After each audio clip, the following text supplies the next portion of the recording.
question, dans le cadre de la connectivité, les plus hautes autorités ont souhaité que nous venions avec une délégation pour rencontrer Madame la ministre, la dame de fer, une femme extraordinaire.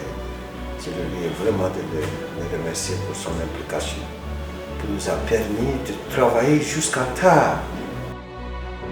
Bonjour Excellence. Bonjour. Merci pour l'entretien que vous accordez à Digital Business Africa. Alors vous venez de terminer une mission au Cameroun avec une délégation des acteurs du secteur du numérique que vous pilotez au Tchad. Au thème de cette rencontre avec les acteurs du numérique camerounais, quelles sont les grandes lignes qu'on peut retenir comme action et comme bénéfice de votre descente au Cameroun? Vous savez, le Tchad c'est le Tchad, le Cameroun c'est le Cameroun. Et entre le Tchad et le Cameroun, nous avons des excellentes rapports. Et comme on le dit souvent, le Tchad et le Cameroun sont liés par un cordon ombilical à travers le projet Pipeline Tchad-Cameroun et bien d'autres choses. C'est pourquoi il était question, dans le cadre de la connectivité, les plus hautes autorités ont souhaité que nous venions avec une délégation pour rencontrer Madame la ministre, la dame de fer, une femme extraordinaire. Je lui ai vraiment de le remercier pour son implication, qui nous a permis de travailler jusqu'à tard. C'est comme on était dans une réunion du Conseil de sécurité où les gens se réveillent à 2h du matin, 3h. Nous avons fini tard. Et Dieu merci. La fumée était blanche. Ce qui nous a permis de finaliser le communiqué final assorti du protocole d'accord. En fait, il s'agissait de points. Il y avait à peu près 7 points qui étaient inscrits. Nous avons 2 concessionnaires qui ont des concessions au Tchad et qui prennent les capacités à partir du Cameroun. Il y a des accords qui sont liés. Et ces accords, si elles ne sont pas respectées, suivant les termes de cet accord, ça crée problème. Je prends la capacité chez vous, je vais fournir au client. Mais en cas de coupure, je fais comment? Dans ces accords, en cas de coupure, ça ne doit pas dépasser un certain seuil. Mais il arrive à des moments où, puisque les infrastructures de fibre optique dans l'extrême nord est vétuste, il arrive à des moments où on a une journée sans coupure, une journée avec coupure. Donc, les Tchadiens se posent la question, qu'est-ce qui ne va pas? Que disent les accords? Comme tel, n'est pas possible aussi de rembourser cet argent. Nos 2 concessionnaires n'ont pas les équipements pour savoir exactement à quel temps il y a eu coupure, quelle est la différence que Camtel leur doit. Donc il faut négocier toutes ces choses-là. Ce à quoi nous sommes venus, et Camtel, avec sa DG et toute son équipe, nous avons revu les accords. Ce n'est pas une mission commerciale entre les concessionnaires, c'est une mission d'État. Et quand on dit mission d'État, il faut accorder toutes les attentions, ce à quoi je tiens à remercier vraiment Madame Letel, la ministre qui nous a beaucoup encouragé à finir avant de partir. Il y a le problème de la connectivité. Quand vous dites que les accords sur les tarifs ont été revus, ça veut dire quoi exactement? Si comme tel, les 2 concessionnaires, Safitel par exemple, a pris une capacité de 100 mégabits,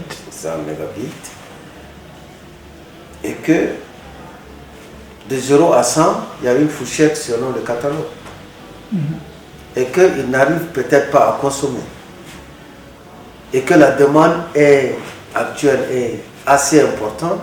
Vous savez, avec l'intelligence artificielle, tout le monde cherche à travailler, et donc la capacité augmente. Et quand la capacité augmente, il faut augmenter aussi quand la demande augmente, il faut augmenter la capacité. Donc si on veut passer de 100 à 150 ou de 150 à 200, qu'est-ce qu'on doit faire? Ce à quoi nous avons échangé, on a trouvé un compromis. Il y a un problème de redondance. Aujourd'hui, le Tchad a fait beaucoup d'efforts. Le Tchad a construit environ 6 000 quelques kilomètres de fibres optiques. Le réseau Pambon dans les différents pays, dans les différentes provinces. Et il est question de les relier. Alors, maintenant, quand il y a coupure sur Internet, on a un blackout. Donc, il n'y a plus possibilité parce que le seul accès, c'est le Cameroun. Il n'y a pas un accès à partir du Soudan? Oui, mais vous connaissez le problème du Soudan aujourd'hui avec la guerre. Tout à fait. Mais nous assurons quand même la connectivité jusqu'à dans notre zone, à la frontière, vers Gospéda, vers Adré. Nous assurons la continuité à travers ces fils. Mais on ne peut pas aller au-delà de la frontière. Alors, la principale source, c'est celle du Cameroun avec la fibre optique qui arrive jusqu'à Djamena. Mais nous avons beaucoup eu des demandes pour connecter le Tchad à travers la Libye. Parce qu'entre Amdiaras et la Libye, c'est une différence de 500 quelques kilomètres. On pourra faire venir cette jonction à la frontière et traverser la Libye. Nous avons aussi une possibilité. Là, c'est un projet.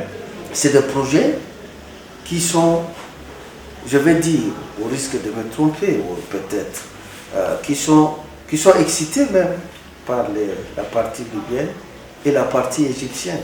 Parce qu'ils veulent qu'on traverse vers la mer Rouge. Mais grâce à la volonté politique de nos deux chefs d'État, le maréchal Mohamed Idriss Déby et son Excellence Paul Biya, le président Mohamed, le maréchal nous a demandé d'aller d'abord vers le Cameroun. Il faut que vous résolvez le problème du Cameroun. Même si vous avez la possibilité, vers la Libye et vers l'Égypte, résolvez d'abord le problème du Cameroun. Il y a une autre possibilité aussi. Le deuxième, la possibilité aujourd'hui, il y a le projet de DTS, la dorsale transsaharienne, financé par la BAT. Aujourd'hui, nous sommes à la frontière du Niger par la construction de fibres optiques. C'est cette tronçon-là qui va aller vers le Niger, vers l'Algérie. Ça peut secourir le Tchad. Il y a encore un autre projet par le Nigeria qui devrait sortir par protocole. Je ne sais pas, vous maîtrisez aussi. Par protocole de Kousseri, 100 quelques kilomètres. Mais le président nous demande, le maréchal nous demande de tout faire, de voir d'abord avec le Cameroun. Qu'est-ce que vous voulez encore? Nous sommes tenus de trouver une solution. Et la solution a été trouvée ici? La solution est trouvée avec les 4 ou 5, les 7 points. Et l'autre point, c'est quoi? Premièrement, la connectivité, le problème de la négociation avec les revues des textes. Deuxièmement, créer les redondances, c'est-à-dire s'il y a coupure, l'autorisation a été donnée par Camtel à ces techniciens d'explorer la redondance entre Nana Mbéré du côté du Cameroun, Bessao, Kakapol du côté de Djamena. Donc ça a été paraphé, l'autorisation est donnée. Dès que je repars, les techniciens tchadiens vont aller dans cette zone et les techniciens du Camtel vont se déployer et on va créer une redondance qui viendra vers Abéché, qui viendra vers Doba, de Doba, Koumra, Saar, Kiabé, Singapour, Amtiman et ça revient vers Abéché. Ça fait en sorte que même s'il y a une coupure, la redondance va sortir du sud et ça prend à peu près quelques millisecondes et ça revient par là. Troisième sortie, c'est à partir de Touboro, Madjigiri. L'année dernière, c'est ce conson-là qui avait été coupé et on était 2 jours sans Internet. Donc là également, on va créer une redondance.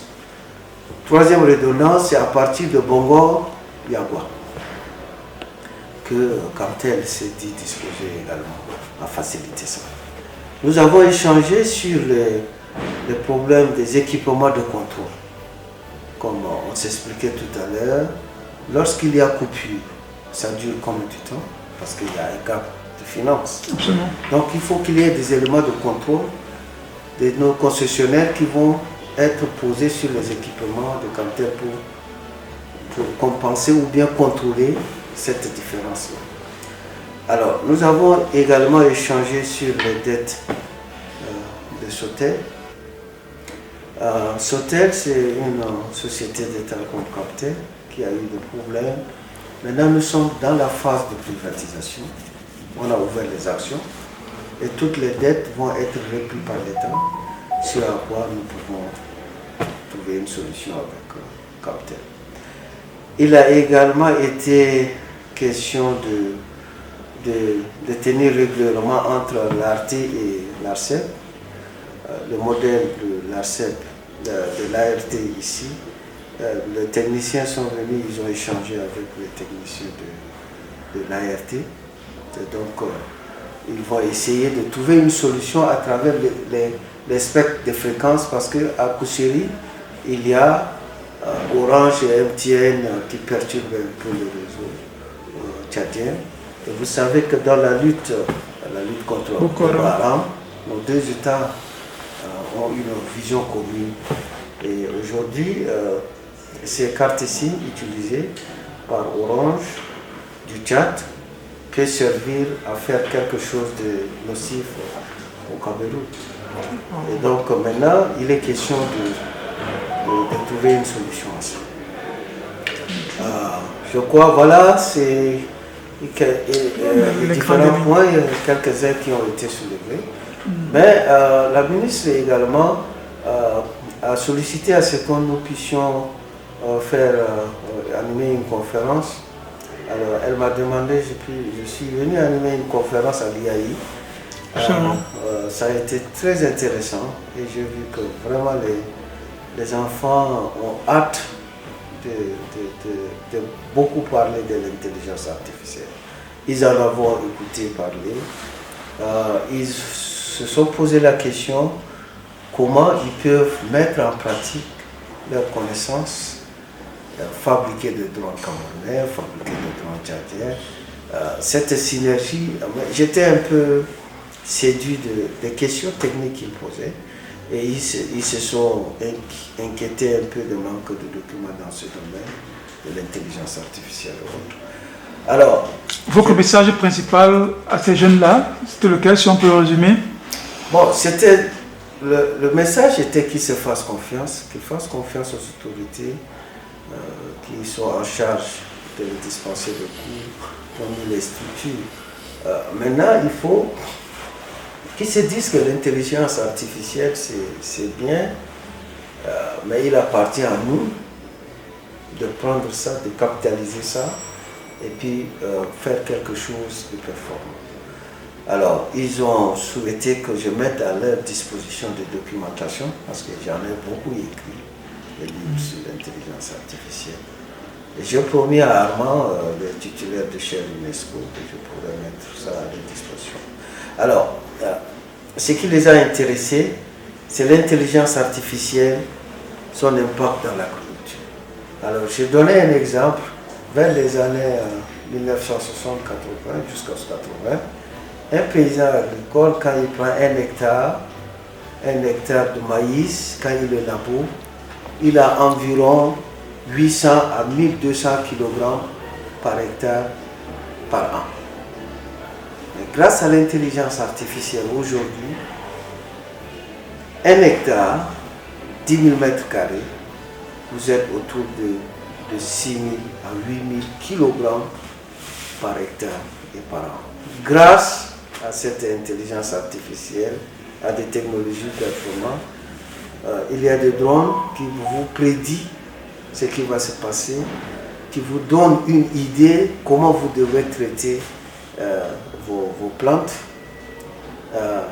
qui vous aident aussi à faire des arrosages, à contrôler votre superficie pour améliorer le rendement. Et donc là, ils étaient tellement intéressants, tellement intéressés, et puis comment l'intelligence artificielle peut augmenter le taux d'apprentissage dans l'éducation. Et là, je vais donner des exemples aussi très parlants.